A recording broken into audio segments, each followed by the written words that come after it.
Hi guys, Andrea Mills here. This video is my answer to assignment number 3 for the Virtual Homeschool Co-op, which is how do you use a reading list in your homeschool.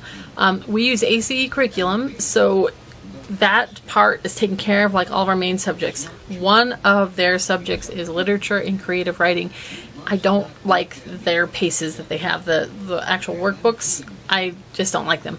I do, however, use the books that are assigned for those paces as a reading list for my kids for that age. So I assign those same books to be read, and I really love the Charlotte Mason method as far as doing written or oral narration. So I have my kids narrate the books. My younger, like Eden, is in 2nd grade, so she does an oral narration and then a little book report at the end.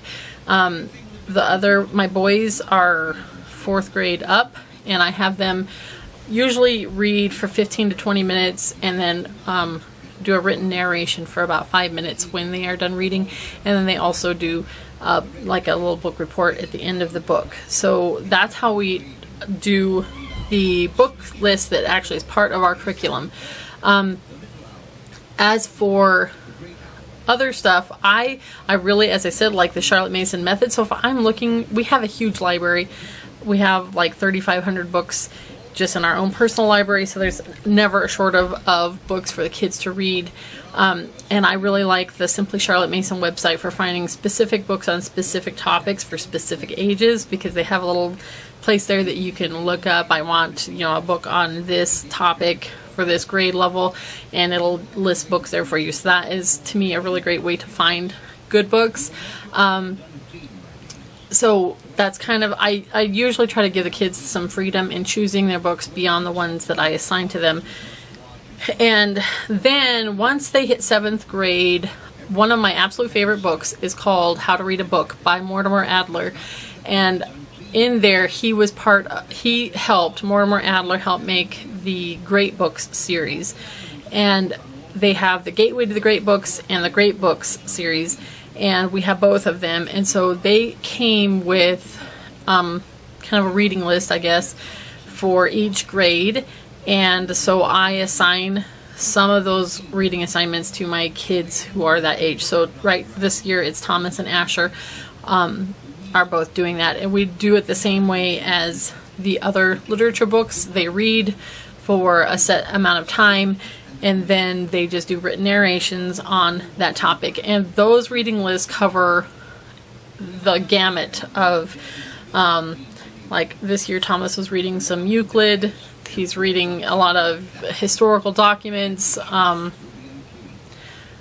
Virginia Woolf, I recall, was one of them. I can't even think. But it's so many classics. And the Gateway to the Great Books is more just portions of books. It's not all of the entire thing. So they might only have, like, what was that one book? Robinson Crusoe.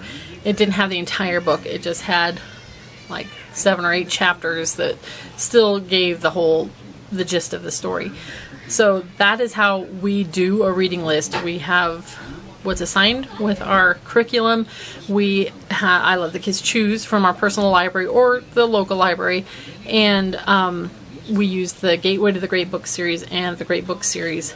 We use written or oral narration. And if you're not familiar, which I assume you probably are, but if you're not familiar, that's just retelling what you read. So for oral narration, Eden just stands there and she just tells me whatever she remembers from the story that day. Written narration is just doing the same thing, only writing.